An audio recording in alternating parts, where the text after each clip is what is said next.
कभी कर्म तेरे पावन है सभी, डूबेगी नहीं तेरी नाव कभी। तेरी बाह पकड़ने को वो भेस बदल के आएगा,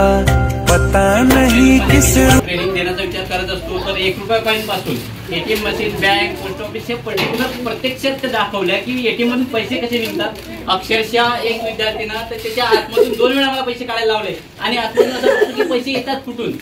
त्याला वाटलं त्याच्या आतमध्ये ते पैसे तयार होतात। ओके, तर ह्या सगळ्या गोष्टी बघण्यासारखे त्यांच्यासाठी असतात। बँकेची स्लिप भरण्यापासून आपलं पुस्तकात शिकवणं वेगळं आणि प्रॅक्टिकली बँकेत तिथं जाऊन वेगळं। एका विद्यार्थ्याची 4 व्हीलर बंद करून 8 दिवस आपल्या पीएमटी बसनी मी त्याला धक्के खायला लावलं,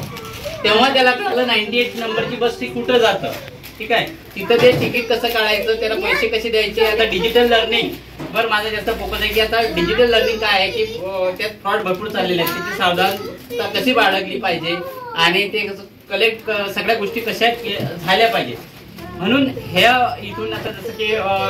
किराणा मालाचं दुकान आहे, किराणात आपण जर साधं सांगितलं की जा तांदूळ घेऊन ये, पण तांदूळ एका प्रकारचा नाही, बिर्याणीचा तांदूळ वेगळा कुठला, हे सगळ्याची नावं त्याने जर म्हटलं जा मँगो घेऊन ये तर मँगो एक प्रकारचा नाही, मग कुठले आणायचे ते आयडेंटिफिकेशन कसं असतं, परत त्याच्यातून शॉर्टिंग कसं करायचं, एखादी वस्तू शॉर्टिंग कसं करायची, चॉईस कन्सेप्ट फार महत्वाची आहे की चॉईस करताना आपण पण आता एवढे मोठे झाले तरी कपडे घेताना आपण विचारतो दुसऱ्याला की नाही हे साडी चांगली आहे का किंवा ड्रेस चांगला आहे का। म्हणजे ही जी चॉईस कन्सेप्ट आहे,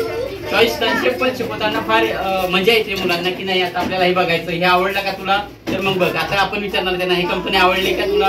हा मग ते घरी गेल्यानंतर ते नक्कीच सांगतात का। आणि मनी हँडलिंग कसं करायचं, त्याचा वापर कसा करायचा, प्रत्यक्षात वापर कसा करायचा, प्रत्येक गोष्ट असं नाही। डेली लिव्हिंग स्किल मध्ये काय सकाळी झोपेतून उठल्यापासून झोपेपर्यंत, मग कपडे घालण्यापासून तर त्याच्या स्वतःचे कपडे, मग आता स्कूलचा ड्रेस कुठला आहे, नाईटचे ड्रेस कुठले आहेत, ओके आता हिवाळ्याचे कपडे कोणते आहेत, हे सगळे ओळखण्यासाठी, आणि काश्मीरमध्ये कपडे कोणते आहेत, महाराष्ट्राचे कोणते आहेत, महाराष्ट्राचं नृत्य कोणतं आहे, ह्या सगळ्या गोष्टी ज्या असतात ह्या बारीक बारीक गोष्टी फोडून सांगणं पडतात। आणि सिंपल लँग्वेज मध्ये त्यांना जर आपण सांगितलं हे कंपोनंट शब्द म्हटल्यानंतर त्यांना काहीच कळणार नाही, कळणार आता नाही कळणार पण पुढे कळणार, पण सध्याच्या कंडिशन मध्ये बस आता आपण हे पार्ट आहे याला असेंब्ली करतो, हा बजाज ऑटोचा पार्ट आहे, हा या कंपनीचा पार्ट आहे, 2 व्हीलर, मग 2 व्हीलरचं नाव वेदांत,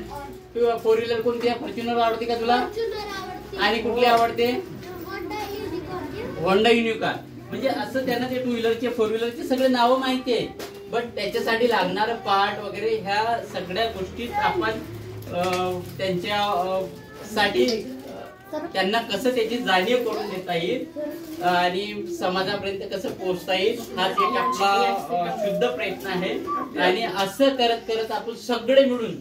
सोसायटीतले, समाजातले पॅरेंट, टीचर आणि सगळे बिझनेसमॅन या सगळ्यांनी जर कुठं ना कुठं थोडस जरी एक पाऊल जरी पुढे दाखवलं तरी नक्कीच आपल्याला आम्हाला काम करताना एकदम सोपं होणार। ओके, बऱ्याचशा म्हणजे पूर्वीपेक्षा आता खूप अवेअरनेस आलेला आहे आणि बऱ्याच ऑर्गनायझेशन सरांसारख्या अशा आहेत की जे समाजापर्यंत पोहोचवत आहेत की त्यांना स्वीकारणं का गरजेचं आहे आणि स्वीकारणं कशा पद्धतीने असावं हे सगळं सर तर काम करताच आहे। त्यातला हा छोटासा खारीचा वाटा होता आमचा। आणि सगळ्यांकडनं ही तुम्हाला छोटीशी भेट,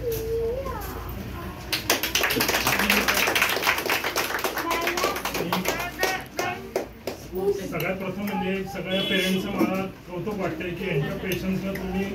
जी काय पेशन्स काय असतो, कारण लहान मुलं प्रत्येकाला असतात, पण ह्यांचा जो यांच्या बाबतीतला जो पेशन्स आहे तुमचा त्यासाठी खूप खूप म्हणजे कौतुक आहे तुमचं सगळ्यांचं, त्यासाठी मी